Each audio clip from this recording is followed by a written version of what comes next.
அன்பார்ந்த எனதருமை யூடியூப் நேயர்களுக்கு வணக்கம். பொதுவாக தொழில் ஸ்தானத்தில் என்ன சொல்கிறாங்கன்னா கூட்டம் அதிகமாக வரணும்.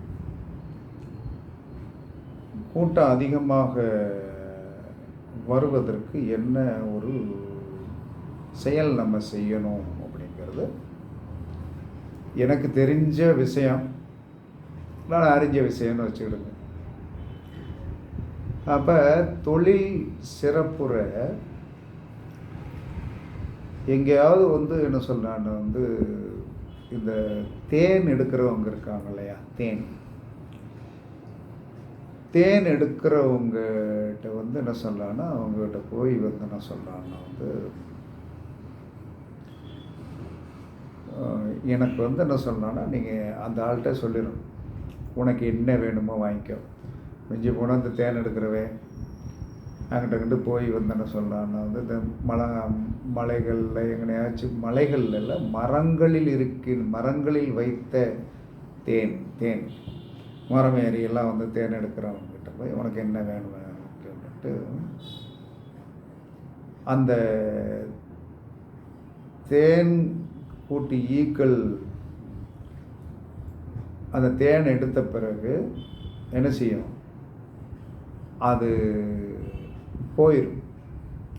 இவன் தேனெல்லாம் எடுத்துட்டு என்ன செஞ்சிருவான் அப்படின்னா, இவனுக்கு தேவையான தேனை மட்டும் எடுத்துகிட்டு வருவான். ஆனால் அந்த புழுத்தட்டை கீழே பிச்சு போடுவோம்.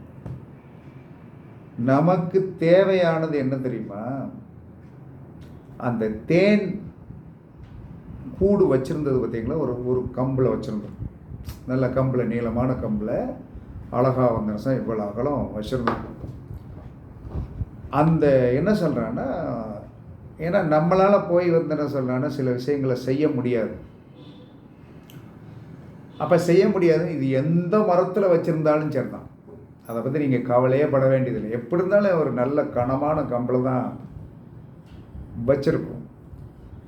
அவன் நம்ம என்ன செய்யணும்னா, அவன் என்ன சொன்ன கைக்குள்ளே போட்டுக்கிட்டு, வாட்டர் வாங்கி கேட்டால் கொடுத்துருங்க, வேஸ்ட்டு திட்டு வேணுமா எடுத்து கொடுத்துருங்க. ஏன்னா அவன் தான் மரத்தில் ஏறி எடுக்கணும். சரி, அப்படி அவனை இல்லை ஐயா நான் தேன் எடுக்க போகிறேன், என் கூட வாங்கய்யா அப்படின்னா வண்டியில் தூக்கி வச்சுட்டு போங்க. போயிட்டு அன்றைக்கி அவனுக்கு என்ன குளிப்பாட்டணுமோ குளிப்பாட்டிருக்கு. என்ன மிஞ்சி போனால் அவன் அதிகமாக செலவு வைக்க மாட்டான், ஒரு 1000 ரூபா செலவழிப்பான். 1000 ரூபா செலவழிக்கிறதுக்கு நமக்கு தகுதி எல்லாருக்கும் உண்டு. அப்போ நேராக வண்டியில் கூட்டிகிட்டு போய் எங்கே தேன் எடுக்கணும், ஆனால் தேன் எடுக்கிற இடத்துல குலைவி கடிச்சிடாமல் நீங்கள் தள்ளி நின்றுக்கணும். போய் அந்த தேனெல்லாம் எடுத்து அவன் வேலையை பார்த்தவர் புழுத்தட்டெல்லாம் கீழே பிச்சு போட்டுருவான்.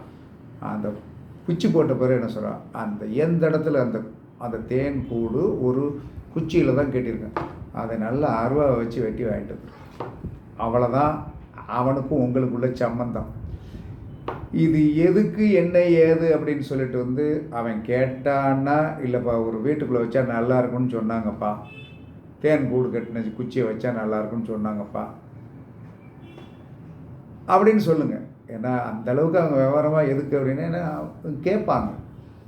நம்ம என்ன சொல்கிறேன்னா, அவனுக்கு திருப்தி என்ன சொன்ன, அவனுடைய சம்பளம் கொடுத்துடலாம், இல்லை அவன் கேட்குறத உணவு, அவன் ஒரு இதுக்கு அடிமையாக இருந்தான்னா அதை கொடுத்துடலாம், 500 ரூபா செலவுக்கு வேணுமா வச்சுக்கோ அப்படின்னு சொல்லிடலாம். அப்போ அந்த தேன் கூடு கட்டிய குச்சியை நாம் என்ன செய்யணும், அவன்கிட்ட வெட்டி வாங்கிட்டு முடிஞ்ச வரைக்கும், அது வெள்ளிக்கிழமையாக இருந்தால் சிறப்பு அல்லது சனிக்கிழமையாக இருந்தால் சிறப்பு. ஏன்னா வெள்ளிக்கிழமை மகாலட்சுமி, சனிக்கிழமை மக்கள் கூட்டத்திற்கு அதிபதி யார் என்று சொன்னால் சனி. இந்த 2 கிழமையில எந்த கிழமை கிடைக்குதோ அந்த கிழமை என்ன சொன்னால் அப்படி ஒரு ஆளை பார்த்து நீங்கள் கரெக்ட் பண்ணி எல்லாம் செஞ்சு நேட் பண்ணி அந்த குச்சியை என்ன சொல்கிறாங்க வாங்கி அதை என்ன சொன்னால் நம்ம அலுவலகத்திலையோ அல்லது நம்ம வேலை பார்க்குற இடத்துலையோ, இது சுய தொழில் பார்க்குறவங்களுக்கு 100% ஒர்க் அவுட் ஆகும். 2வது கடை வச்சுருக்கிறவங்களுக்கு ஒர்க் அவுட் ஆகும்.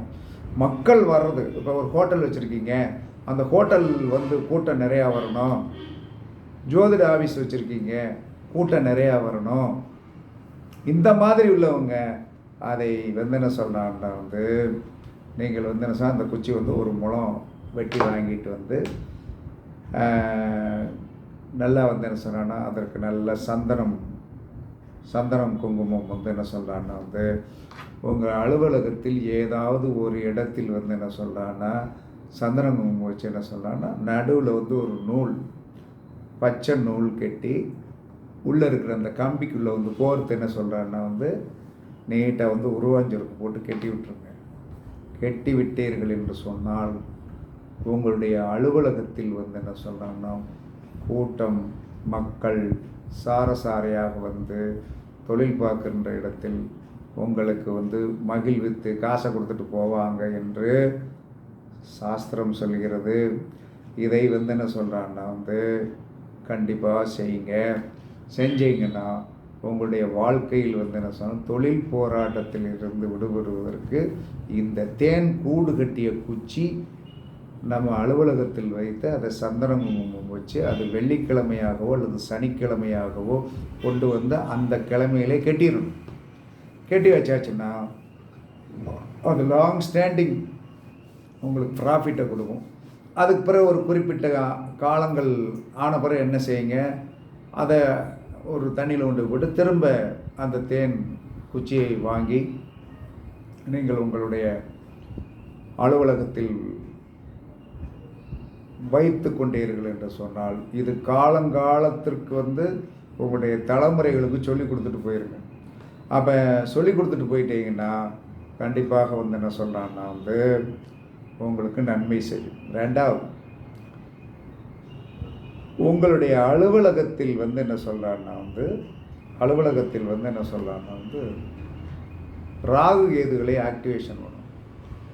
உங்கள் தாத்தா பாட்டி படம் ஏதாவது இருந்தால் உங்களுடைய அலுவலகத்தில் சிம்பிளாக பார்க்குற மாதிரி வைங்க.